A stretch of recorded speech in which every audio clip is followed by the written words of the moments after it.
Hey everyone, it's Spehar here at the James Beard Foundation, bringing you another really awesome webinar as we continue our industry support sessions. Today, I am so excited to be joined by the Lee Foundation and three of the chefs who are running right now relief kitchens out of their very well-known restaurants. So as always, we want this to be a really fun peer-led conversation. We're going to throw out the disclaimer that what they're doing in their cities and restaurants, hey chef, may not be something that you're able to do, but if you can glean any kind of ideas on stuff that might work for you, we hope that this is helpful. And if you hear something like to-go cocktails or stuff like that, definitely check your state and local laws to make sure that that's legal in your state. So again, peer-led conversation, disclaimer, do what we would do or don't if it's illegal. We want this to be an opportunity for you to ask questions directly to the chefs and the Lee Foundation and to us. And so Emily is going to tell you a little bit about how you can interact. Yeah, hi everyone. Welcome back for what is sure to be a really awesome session today. This webinar will be recorded, so don't worry about that. We'll send out everything after the program wraps. And then you can also access the recordings of our past webinars. This is our 24th webinar today. So you can access any of the past ones at jamesbeard.org/industry-relief-webinars. We're going to save all of these questions for the end, so just feel free to write them in as they pop into your head, and I'll make sure that those get fed to Bea. If you're having any kind of technical difficulties, definitely let us know using either the questions function or the chat function, and we will help you troubleshoot that. Great. Thanks so much, Emily. And so I want to welcome Lindsay and Chef Ed Lee from the Lee Initiative and 610 Magnolia, Succotash. I want to welcome Chef Ming Tsai of the Blue Dragon, Chef Jose Salazar, my wife's absolute favorite dessert ever, the Dulce de Leche. Meet us in Cincinnati if you've never had it. And of course, Chef Jessica Koslow of Sqirl in LA. Welcome. Thank you all for taking the time to be here with us today. We appreciate it so much. And Chef Lee and Lindsay, I want to start with you guys. One, I want to compliment, that does look like a Headley and Bennett Wake Up and Fight mask, is it? This one? It's Tillet. Yeah. No, it's from Tillet, sorry. Oh, okay, fine, Tillet, very close. Anyway, woman-owned company, wake up and fight. Go get the Headley and Bennett mask. Tell us a little bit about, we know the Lee Initiative as the mentorship program for women in the culinary industry, and you guys made a quick pivot to one of the most recognized restaurant relief programs, right up there in step with World Central Kitchen, as far as providing relief to the hospitality industry in this unprecedented time. Tell me a little bit about what that journey was like. It was a really quick one. Restaurants closed in Kentucky on March 15th. It came a lot sooner than we thought. On March 16th, we had turned our own restaurant into a relief kitchen. Essentially, it was, we spent an hour being in shock about what was happening and that everyone we knew was about to lose their job. Yeah. And we looked around at our resources and we had a lot of food. We had fed federal workers before. And we had great partners in Maker's Mark. So we hopped on a call, asked them to support our cause, and within 23 hours, we had set up a relief kitchen here. Wow. The cool thing about Makers is in partnership, they don't just write you a check, they're actually boots on the ground. So they were here the first day that we opened, and we had 250 people lined up around the block the day that we opened. And we all quickly realized that this was not a Kentucky problem. This was happening all over the country. Thanks to their quick thinking, we essentially scraped on-premise event and advertising budgets all across the country for this quarter, and we started to open kitchens one by one. Yeah, fantastic. And how many sites are you up to now? We're in 19. 19 national sites. That's incredible. And like literally just saying yes, just saying we're going to go do this, build the ship as we're flying it. Yeah, that's why. Everyone on this call can probably attest that it hasn't actually been the prettiest thing that we've ever done, but we're trying really hard, and we're open to suggestions from everyone, and we're grateful for our partners because we kind of just give you the template and the cash infusion, and then you know your restaurant better than we do, so we want you to run your own relief center, and we're super grateful for everyone. Yeah, I mean, and it's about, we always say like, we're not running 19 kitchens, we have 19 partners.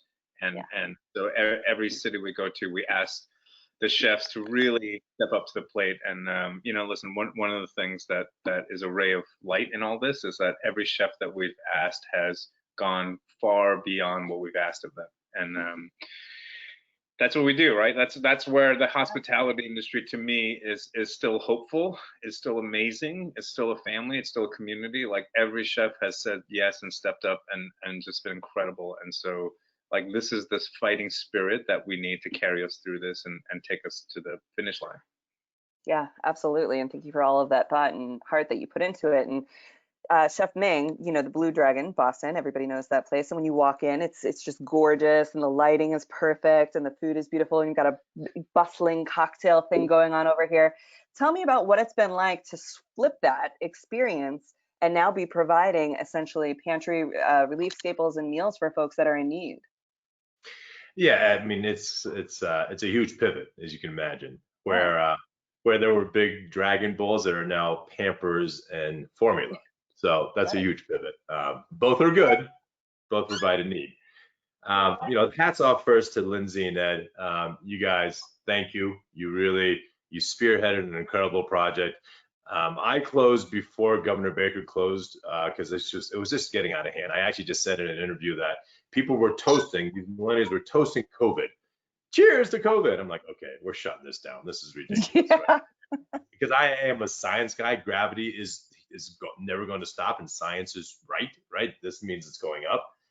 And just trying to explain to some people. Anyway, we were already feeding our staff. The first thing my chef, Christine Canlis, my exec chef's like, we got to keep doing family meal, right? So even though we closed and opened that Monday as a to-go, no contact, we do a whopping 10% of regular revenue. So that can't sustain, right? But we had to keep feeding our staff. And within a couple of days, we realized people weren't coming, even our staff for free food. And we found out from our dishwashers and our cooks that live in East Boston and Chelsea that too scared to ride the T, too scared to get into an Uber. So that's how we had to pivot, and fortunately partnered with a food truck. And through the LEAD initiative, through that seed money, we could bring 5 cooks back, which is awesome. And then now we deliver this food truck at 1 o'clock, and there's always a line, but now when we get there, this is our 5th week doing it. And not only is it a meal for 1 or 4, tell us how many in your family would give it to you. I think Ed suggested, or Lindsay, about doing raw rice and raw beans. That's been a huge hit because people want that ray of hope. They want to be able to cook a pot of rice or rice and beans as a normalcy, right? That's like a family thing. And then plus the toiletries, right? I mean, no, we don't have a lot of sanitizer and TP, no, but the diapers, the things, the toothpaste, all the women's products, that stuff is necessary and costs a fortune. So again, without the LEAD initiative, there's no way I could have continued this for 5 weeks. And their ask was just 2 weeks, but per their suggestion as well, get donations, get donations, get donations. So food donations and people dropping off Amazon stuff made us, sustain us into 5 weeks now. And and as Ed said, as a chef and as a hospitality professional, this is what we do, and this is the only thing we can do. We can't walk away from this, right? We have too many people, and the elephant in the room is all the employees that are under the radars, the ones that aren't going to get an unemployment check or a bailout. They're the most susceptible for just really long-term circumstances, and that's what keeps me up at night, right? And we have to help them the most, right? Especially women immigrants, right? They're the ones that they have it hardest pre-COVID, so of course they have it hardest now. And I think the LEAD initiative is doing a huge thing for this country. So thank you guys. Yeah, thank you so much for that, Chef Ming. I know that brings me right over to Sqirl. And Jessica, you had talked about, what your restaurant was like when you were doing a little bit of to-go and trying to keep people going, trying to keep people employed who won't qualify for other opportunities, or who by their own, there's 2 sides to it, right? There's the financial side of your job, and then there's the mental side of your job. And there are some folks that, like, you're not going to be able to keep them out of your kitchen. They're gonna need to be a part of the solution. They're going to need to keep cooking, both for their own mental health and for the financial impact that it has on them. Tell me a little bit about what it's been like switching your restaurant over to a relief kitchen as well. Yeah. Hi. Hi. actually see Lindsay in the flesh. I feel like we talk on the phone all the time. I feel like once a day I'm talking to Lindsay about something. But it has been an absolute, I think Mike Krikorian and Nancy were talking about how like Motza's best time has been when they were doing the relief kitchen, and I couldn't feel any differently.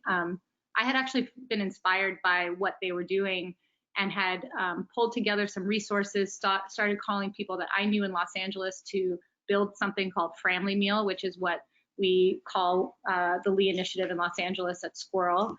And I had been talking almost every day to Nancy and Mike just about like how are they systemizing things, like how are they moving the line, like what were they providing.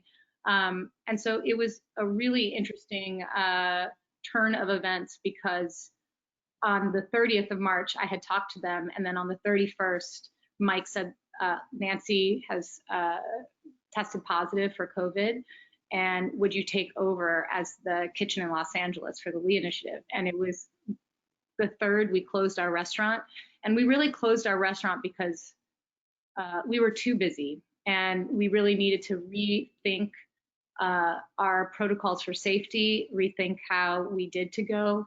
And we flipped on the 4th into the Lee Initiative. And so we're coming on a month now. And in the first couple weeks, there were pretty strong voices from the mayor to truly stay at home. And that's still in effect. But the number of people that are coming now is it's a Jonathan Gold swath of LA. You know, it's a family that works at IHOP, and then your barista from down the street. And it really has also made the hospitality industry feel more together than ever before in this city, I feel, and in a city that's so large and sprawling. So that's kind of my experience opening in Los Angeles. Thank you for sharing that. And it's interesting to see, the decisions that you're having to make as a chef who was doing doing too much when it first started, and the responsibility that you feel to your community to keep them safe, your employees and their mentality. I know when this started, I also talked to Lindsay all day, and I don't know how she finds the time in the day, but she does. She's got, 2 little kids and running a lot of programs right now, and taking all the time to mother us even. What she was saying, in the first week you saw a couple of people from your restaurant, and the next week you saw maybe a couple of people from your neighbor's restaurant, and now we're seeing people who we would never expect to need this help, and who they themselves did not ever expect they would need this help. What has that been like in building community in LA? To your point, having this mix of people who maybe didn't think they were going to share an experience like this. I think it has shown that all of us are going through the same thing. Maybe in the recession, which was 10 years ago, there was a little disparity between the highs and the lows in terms of like what we were experiencing. But there's been an incredible feeling of unity in terms of like we are all going through a similar journey. And beyond that, the number of volunteers that we've received from folks that have actually stood in line. A chef comes every Sunday who moved out here from New York for a job at a hotel. The hotel furloughed him. He was staying at the hotel, and now he's living in his car. And he's here every Sunday helping the Lee Initiative. And that's the kind of thing that you're seeing right now, is you're seeing some of like them. It makes me really emotional to talk about it, but you're seeing what people can be, during this time. And it's really impactful and empowering. Yeah. Chef Salazar, I've had the opportunity to dine at your restaurant most of all. Of course, my wife's family is from there, and that's like our little escape. We're like, well, we just have to go check on one of the restaurants, / go have dinner there. And one of the things that I love so much about your restaurant and all of yours is the way that you see your staff interact with each other on the floor. Like when you come in to meet us, you have that welcome from the host, you have a great table, the atmosphere is beautiful, the food is incredible, but you watch those waiters talking to each other, the way they talk to the kitchen, the way they talk to the bar, the way they talk to their other tables. and you're just surrounded by this cloud of love that's so incredibly strong and so high in respect. Can you tell me a little bit about the things that you've been doing to keep your employees engaged as they're on furlough and as, you know, businesses ramped kind of down during this time? Yeah, certainly. There's been a lot of things that we've been doing to try to help them through this. Aside from the Lee Initiative, I want to echo what Chef Ming said is, you know, I'm wearing my immigrant t-shirt, and there's so many of our employees in our industry that, for me and for everyone in the industry, that are under the radar, that can't collect unemployment. And so I think it's important that we acknowledge that we're able to give those folks somewhere to be with the help of the Lee Initiative. But we've been doing everything from auctioning off a future dinner in someone's home. My staff has been rallying around. We have bake sales where, you know, our staff bakes something and then folks come by and they pay whatever they want.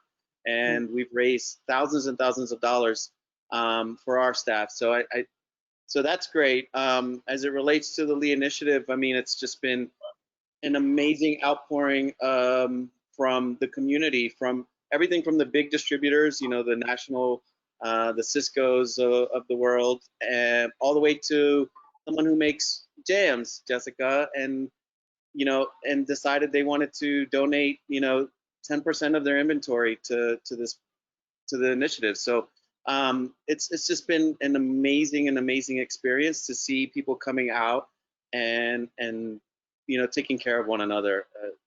It's heartwarming. And one of the things that I think I will always remember from this is the first week there was hardly anyone coming by, and I'm like going, well, Lindsay, you say you have a line around the block and we have no one, and we opened a couple days after they did. And then I found out that the reason people weren't coming by is because they wanted to make sure that others that were more in need had food for themselves. And that was, I mean, it made me so emotional to think that, you know, they wanted to spare what was there for their fellow industry people. And it's just been stories like that day in and day out that I think keep us all going. Yeah, absolutely. Chef Ming, something to add on that? Yeah, Jose, I was going to just add to a similar story. We asked one of our cooks to come back. The Lee Initiative started, says, look, you come back and give you, you know, full time or almost 40 hours. And he was under the radar, said, no, give it to my buddy, another cook at Blue Dragon, because I have enough money to pay for this month's rent. He does not. Wow. And we're like, you may not get this job next month. You know that, because it doesn't matter. He can't lose his place. And to your point, Jose, I mean, it's amazing how the familia, right, the community of chefs stay together in thick and thin. And we have to, right? I've said this so many times already. There's only 3 types of people in this world right now, right? Forget about skin color, forget about politics and sexual preference. All of that is out of the window. You're either healthy, you're sick, or you're dying. That's it. The entire world has 3 types of people. So we have to take care of the person on our right and left, right? And the only glue there that's going to work and take out COVID is kindness. And this is what the Lee Initiative is. Lee Initiative is giving out a bag at a time, giving out some kindness, giving out some hope that we do care. You're not alone. We know this problem is horrific. All of us on this call have the big $1 million question. Are restaurants really going to make it when this reopens? What does that look like? This 50% capacity, is there bar, no bar, booze? All these questions are crazy, right? But today, our issue is not as large as so many thousands of people's issues, because without food, we're done. So it's, again, hats off. Keeps keeping us going. It's giving us hope too. It is chefs that have just exactly the right mindset for this, right? It's one plate at a time, one ticket at a time. I don't know when the hell this rush is going to end or what's going to go on, but I'm going to just keep putting out one quality plate after quality plate, and I'm going to just keep helping people. And when somebody, you know, shoots me another problem, I'm going to deal with that. If I burn the sauce, I'm going to throw that pan away and I'm going to start again. I'm just going to keep going and keep going. Chef Ed Lee, I wanted to ask you, hearing these stories and knowing that you were sort of the original spark here to catalyst all of this help and community that's happening across the nation. I know you're a go out there, get your hands dirty, like to be in the field, see the people's faces kind of person. How does it feel to you to be quarantined right now and not be able to necessarily like be in person, but be such an ethereal force for good nationally? I mean, it's weird. There's enough here to keep me busy. I think it's important that she keeps me busy. Oh yeah. She keeps me very busy. But listen, it's so important. Part of what we're doing is the food part of it is important, but we're also giving people a sense of hope. There are people that come to us every night, and they tell us that this is the one thing they look forward to every single day. This is a place where, for lack of a better word, it is a community right now. It's people wait online and this is all we can do. And sometimes all you need is a little bit of hope to get you through that day, to make sure that you don't sort of go off the deep end. And right now everyone's at a different level of struggle. I think restaurants too, as a culture, what we've built up over the generations, like we don't just cook food. We offer culture, we offer a comfort, we offer things that are intangible. And this is what we're doing now, but this is also what we're trying to save, right? That people think, oh, if 70% of the restaurants go away, it's okay because it'll just be replaced by another 70%. And that's not going to happen. What we have built, generations of knowledge, and it's our farmers, it's our the guy that delivers our flowers, it's all of this, it's one big family. And even if we can preserve some sense of that, even if we can't preserve the actual, a restaurant, then that's what counts. If we can carry this over and preserve some sense of family, of community, of culture, of everything that we've built, then we've done our job. Yeah, absolutely. We have a lot of questions asking you guys as the experts have run successful restaurants, are still on the front lines. And, if tomorrow, right, the state that you live in said, okay, we're cool, looks good to me, go ahead and open everybody up, would you? Resounding no, exactly, right. So Jessica, tell me a little bit about what needs to be in place for you to feel safe to open. Like, when will you feel safe? Yeah, when will I feel safe? First, obviously when the governor or the mayor does start to relax the city and allow for people to go back to work, that is a time to really consider what is our steps for reopening. And to me, it's a very strong, structured safety protocol. Like, we're not coming back without we have it's an oxygen meter, oximeter, where we will be monitoring everyone's oxygen capacity before they start their shift. They'll need to sign off. They'll have their temperature read before each shift. So those are two things plus the signature. Everyone will have to wear not only a mask, but the shield, and gloves. And so to us, like, that's the protection that needs to be fully done and in place for us to have those safeguards to even consider opening. And then beyond that, protocols for how we engage with our guests, whether it's for now, just for to go. So all of those systems have to be in place. All of our staff members have to sign on to working under, those kinds of structured protocols.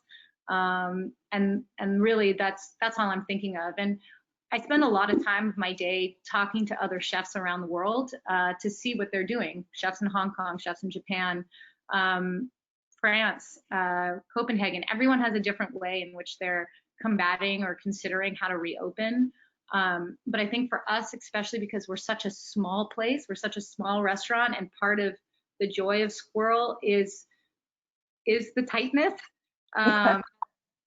it kind of, we have to reconsider that. We have to reconsider how many people we have on the line, and we have a prep kitchen next door that a line cook is going to have to be moved to in order to do to go. So it really is reconceptualizing how we do business and being very strong about what we've decided upon, and basically reteaching the team that comes back in order for us to open our doors. So it's not as easy as the mayor saying the city is open. It's a bigger thing.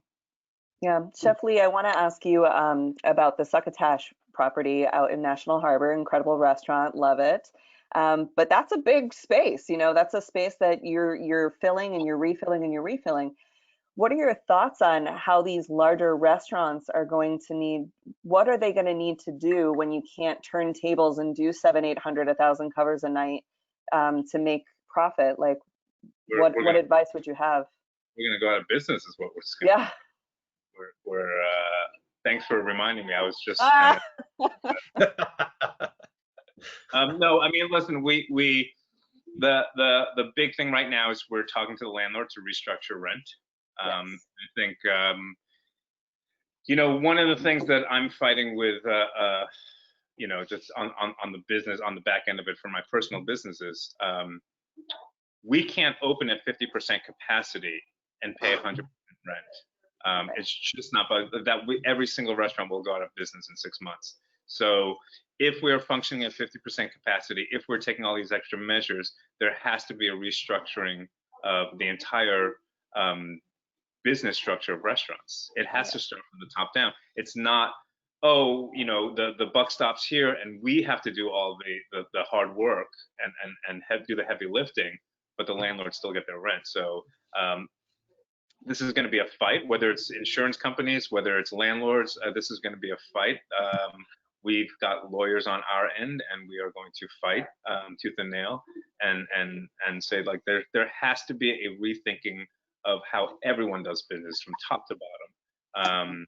And we're seeing now that our vendors are, right now, because we're ordering food and because we're doing the relief kitchens, some of our vendors are voluntarily offering us better pricing, and some are not. And guess who's going to get the business when we come back? Right? So they're already, even on a purveyor distributor side, some are already being smart and going, listen, guys, I know things are different. Here's better pricing. And so there is going to be a pricing war on people who are going to basically have to offer us the best deals. It's the only way we're going to survive. But we will survive and we will thrive and we will be back there again. But we'll be back hopefully with a different, better culture, and hopefully reward the landlords and the developers and those people who actually get it and want us there, versus the bloodthirsty ones that are just looking out for a paycheck. So that's a different fight going to take place once we start to reopen, but it's an important one too. Yeah, this is, I think Emily said, our 24th or 25th webinar. We've had insurers on, we've had landlords, retail, all different kind of folks, and all saying the same thing. People will remember, how you were treated and how you behaved during this time, both as the business owner and as the partners to those business owners, and things like group rent restructuring, insurance, even the way that payroll is done, the vendor relationship. Is this a possibility for the end of tipping? We are in a place where we can build a restaurant industry. It's the number one thing Facebook said in the webinar they did with us, that their extensive research said people cannot wait to go back out to dinner. And so we have that in our pocket to say, we know that this is something that people on a really every level of their world want badly. Well, now we can say this is what it takes to give you that experience while preserving ourselves as the givers of that gift.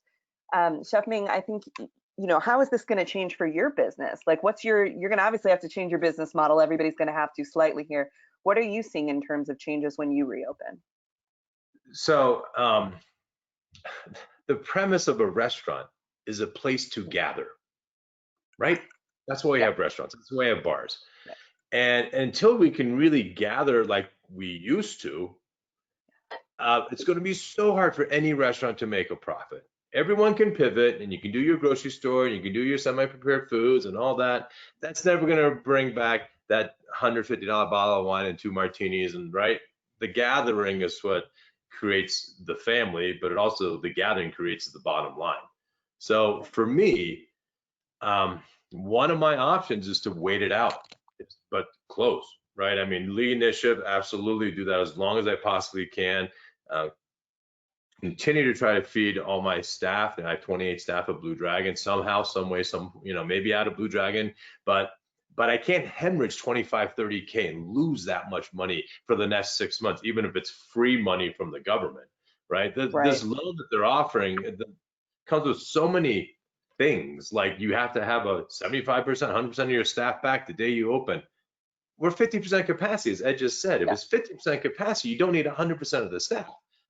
That's a huge disconnect right there, right? And by the way, Ed's so right. Utilities don't change. I mean, you almost pay as much in electricity for your walk-ins if you're working or not. So all those things, workers' comp, insurance, health insurance, none. My health insurance called me last week and says, oh, by the way, you're going up 18%. I'm like, oh, good. What a great time to raise my health insurance. I'm like, what? That makes no sense, right? And landlords is one of the expenses that they do have to either, they need to see this light, because it's not like someone's going to take over Ed's space. There's not 6 chefs waiting to take over Succotash's space, right? Nor Blue Dragon space. So there's that. So it's better to have someone in there than no one. It's just going to be a challenge, and I'm one of the most optimistic people I know. But I just know if you can't gather properly, I mean, I visualize someone coming over with a mask from 6 feet away. Oh, welcome to Blue Dragon. I mean, I'm just visualizing that experience. And our customers, I know customers are going to come out, but do they really want that type? And you can't hang out at the bar and meet at happy hour? I'm not so sure. And it's not that easy, by the way, to wait that year and a half for the vaccine or the herd immunity to happen. Herd immunity will probably happen before, based on the states that are already open. That's probably going to happen before the vaccine is here. But that's still a year, probably. So how do you survive the next year is the question I'm always asking myself. What is the best way to preserve cash? And then, of course, the other part of the equation is our people. What happens to what them? are gonna do? If there's no people involved, business decisions are so easy. But when I have 28 people that have children and this involved, that's when it's not easy at all. Yeah, absolutely. And for the record, can I add one more thing? Lindsay actually is the brains and spark of this whole thing, but no one could pronounce her last name, so they called it the Lee Initiative. All right. Yes. They meant the Lindsay Initiative. Yes. Right. How do you pronounce it, Lindsay? Ofcacek? Ofcacek. Yeah, initiative that doesn't roll off your tongue, right? So let's take lead. Edward still can't say it, and we've been together for 5 years now. So. Case in point. Thank you. See? I mean, and that's the thing about, even when we talk about such heavy things on these webinars, and one thing I love about our community is we still find times to connect and joke. And I'm telling you, like, just seeing your faces right now is doing my heart such good as I sit here in my little Brooklyn apartment and go make like a box of mac and cheese with what we have left. But like, it's these moments, and to all the attendees, I can see, we can see you and we see your questions, and I see folks on here. Jennifer has been on here every single day. We see Alexis Halligan, we see Ben Robinson from our board. Like, this is a place of gathering as well, right? And it's something that we need to keep continuing to make time and space for, and understanding that our voice is really incredibly powerful right now. If we get together and take these folks who care about restaurants, who know all the ins and outs of the accounting and all the stuff that we as chefs did not want to learn, right?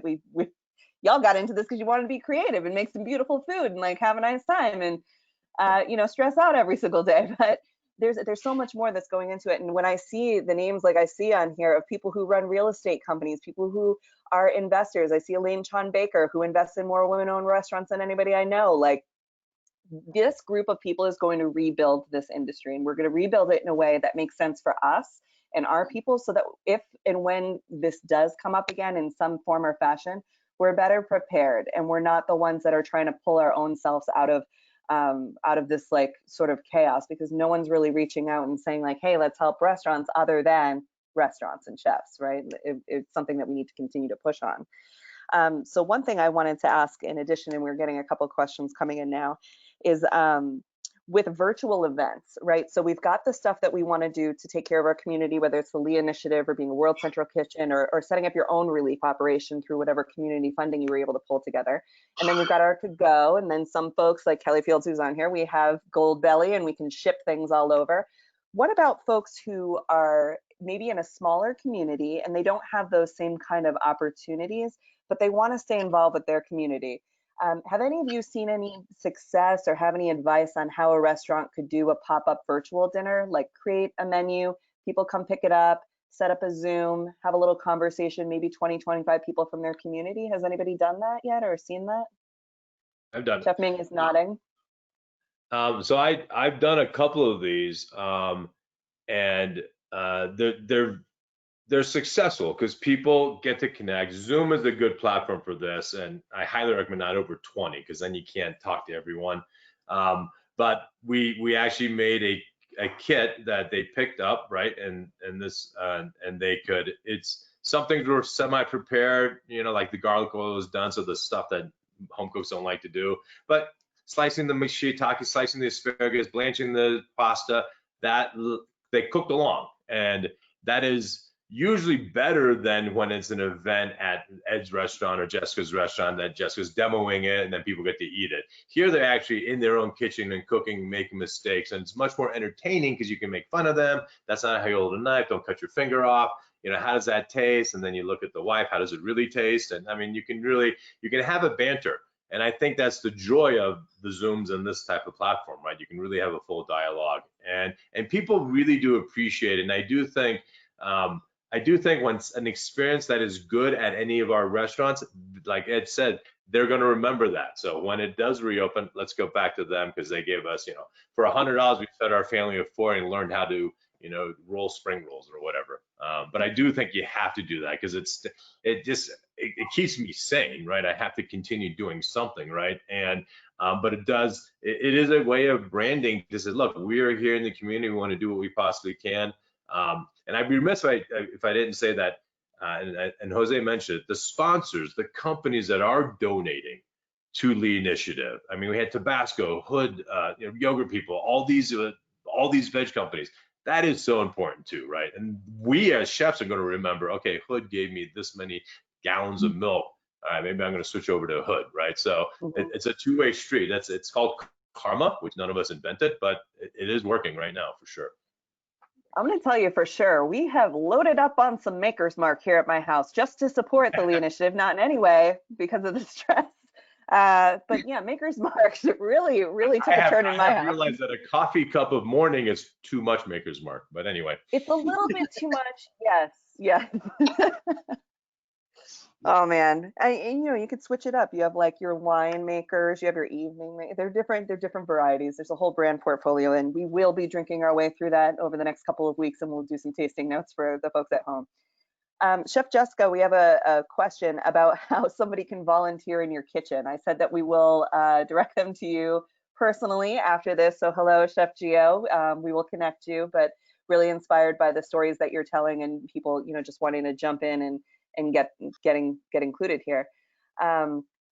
So question that's maybe best for Lindsay, if there is a corporation out there interested in partnering for a donation, what are some ways that you can activate within the Lee Initiative? Just email you or? Yeah, just email me. I'm Lindsay at 610magnolia.com. Obviously this effort is lasting a lot longer than any of us had planned for. So, and we're not finished. There's a phase 2 and there's a phase 3. We don't know what that is exactly yet, but it's coming. And we would love to have many partners to help us continue. So. Absolutely. So we'll connect you, Kristen, with Lindsay after this as well. And it's so great to hear like just people wanting to jump in and get involved.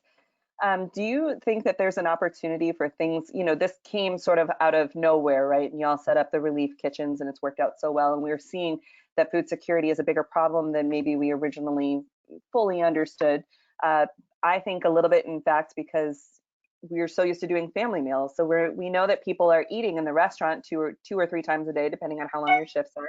And I know for me as a young cook and server, sometimes that was my only meal or 2 meals that I was getting in that day, trying to pay New York City rent as a kid with a theater degree. Do you think that this is something that we'll be able to keep doing for the community? What do you think about that, even after the COVID stuff? Yeah, I definitely think there's room for that. And again, with restaurants opening at 50% capacity, most people are still going to be without a job, and it's going to be very different. And I mean, I don't want to speak for you, but we're not going to open right away, right? Like we're not going to open with masks and all of that. Like it's not something we're going to do. So I think that we're going to be able to continue these relief efforts, and we'll keep going as long as we can. It may not be on such a large scale, but if this is something that we need to keep doing and the community still needs it, we'll keep going. Yeah, I mean, I think one of the things that we've proven is that with a little bit of money, we were able to feed a lot. That comes down to ingenuity and creativity and knowledge, and not to get too political, but you see the billions of dollars that the federal government is approving for stimulus, and I shudder to think about how much of that money is going to be squandered, wasted, stolen, when we should have been from the get-go activating. We have 19 kitchens. We need hundreds of thousands of kitchens, not just to feed restaurant workers and frontline workers, but to feed everyone. There are millions of people who have never cooked a day in their life, who are now having to go to the supermarket and fend for themselves and do what? Try to feed a family of 4, 21 meals a week, and they're just not equipped to do it. We can. We should be feeding the entire country right now, and we're not. I think after this, there's a serious discussion to be had that when a crisis comes, restaurants are not places of luxury or places like restaurants are frontline workers. Like we could be helping in this battle to feed people. And instead, there's hundreds of thousands of kitchens just lying idle all over America, and hundreds of thousands of chefs who could be using their skill set to feed America, and they're not. It's a waste of talent right now, especially when there's stimulus money that I don't even know where it's going. So that's something that we have to regroup afterwards and convince the federal government that we belong and we matter and we're necessary. Yeah, and to that point. And there's the domino effect. It's just not good chefs back and dishwashers and people working. At least Ed said it. It's the farmers we buy from, the milk companies, the dairies, the linen people, the trash people, even the Ubers that drive people. So restaurants is one industry, billions of dollars, but it actually is trillions of dollars that are connected to it. So yeah, we're not indispensable. Feed America. No, it's not just restaurant workers. So many Americans are hungry right now. Crazy. I think that's an excellent point, and it's something that we talked about before we got on this call, is that it wasn't the dream of anybody on this call to run a grocery store or to run a to-go operation. It was the dream to cook, to provide food, community, conversation, culture, education to people through food, through the lens of food. And it's definitely it's a waste of talent, and it's a shame, and it's not something that we can continue to tolerate. And I know we're all going to continue to fight for that, and I'm going to just let Ed Lee know it's not too late to enter the presidential race. Maybe we can just all rally behind them. If we've got 17 million people working in the hospitality industry and we all vote, we can do this. There you go. Got your colors on, Lee. Hey, skeletons don't seem to matter anymore. And the more color, the better, it seems. So we only have a couple minutes left. And I have to bow. I'm so sorry. I have to bow. Thank you, guys. Yes, I got to do my PBS. Good luck to everyone. Any last thing you want to leave us with? Bye, Chef. Be kind, guys. Be kind. Be kind. That's all that matters. That will work. Right. And we're going to stick together. We're chefs. We have to. So thanks for having us, Lee. Appreciate it, guys. Jessica, Jose, good to see you. Lindsay and Ed, ciao. Bye-bye. I need a new shirt. I've worn this like 50 times, okay? Can you send me a new one, Ed? Thank you. Bye-bye, guys. Ciao. So we are at the point where, we're just going to wrap it up with kind of a final takeaway. It can be, did Carol Baskin kill her husband? Or it could be better advice for the community going forward. You choose. So Jessica, maybe start with you. What's your final takeaway? Wow. I can't believe I'm first. I think I wanted to say that this moment has put into perspective how important our industry really is, how many people we employ, what our cycle, what our circle of how I guess I don't even know how to convey it. All I can say is that it has shown me how important the world that we work in is, and I'm hopeful, and I'm looking forward to figuring out what a new normal looks like. So I don't know. That's all. Thanks, Jessica. And thank you for all the work that you're doing to keep people fed and just give them a sense of community and keep those jams coming, girl. Chef Salazar, a final takeaway? Yeah. My final takeaway is that I think this proves that there'll always be the Eds and the Lindsays of the world. Sorry if that sounds a little corny, but I mean, it really does make you feel good that there's always going to be people who step up during these crises and who just grab the bull by the horns. And the fact that within 23 hours of the shutdown, they had the wherewithal. We were all, I think we were all just sucker punched, right? And they stepped up, and there's always going to be someone like them out there doing that. And this teaches us that we can have hope. We can believe that we're going to get through this.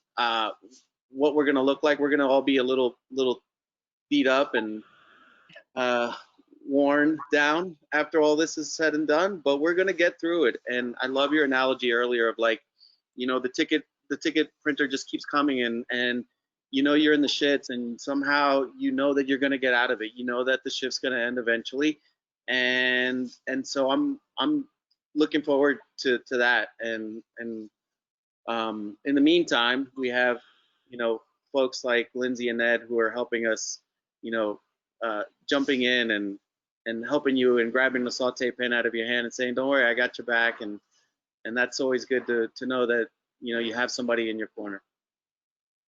Absolutely. Thank you, Chef. Lindsay and Lee, last final takeaway? Yeah, I mean, for me too, we have no one that we've reached out to and asked for help, including UV and every chef on this call and every chef in the kitchen, that's running a relief center. They all signed on without hesitation. I've only met like 3 of them in my entire life. And now I have this giant network of community of people that, like, I know when I call Jessica, she's going to answer the phone and we're going to talk about whatever problem that we're having for the day. And the community that chefs have and, that have just stood up and, joined together through this has been incredible. Yeah. You want to go? Ed? Yeah. Listen, I probably get a call or an email every day asking, how I can help. And, we can't open a relief kitchen in every city in America, even though we'd like to. But I would just tell people, like, now is not the time for inaction. Now is not the time to just be an armchair tweeter. Like, get out there and do things. It doesn't matter. Like, get out there and just help your neighbor. Get out there and help your old neighbor walk her dog. Like, just do something. Because that kindness just accelerates and it's contagious and it keeps building momentum. And we have to keep this momentum. This is a long fight that we're in. This is not going to end in 6 weeks. It's not going to end in 6 months. And the more we can figure out ways, like it costs absolutely nothing to be creative and figure out a way to help your neighbor, to help your community, to help an immigrant community next door. I can't do everything. Jose can't do it. Like, we can't do it all. The government can't do it all. Like, we have to, each and every one of us have to figure out our own way that we can be helpful to society right now. And I guarantee you, if we do that, it's going to be fine. But we have to, like, get up off our couches and get up off our own heads sometimes and just get out there and start helping. That's a great point. There's a lot of paralysis over, like, how can I help? What difference does it make, if I help one person or if I help 2, or I'm not going to be able to make a big enough help. And what I'll say is it helps that one person or it helps that one community. I got some advice very early in the shutdown when I was panicking and just like laying in bed, looking at my foot, watching like everything I had worked on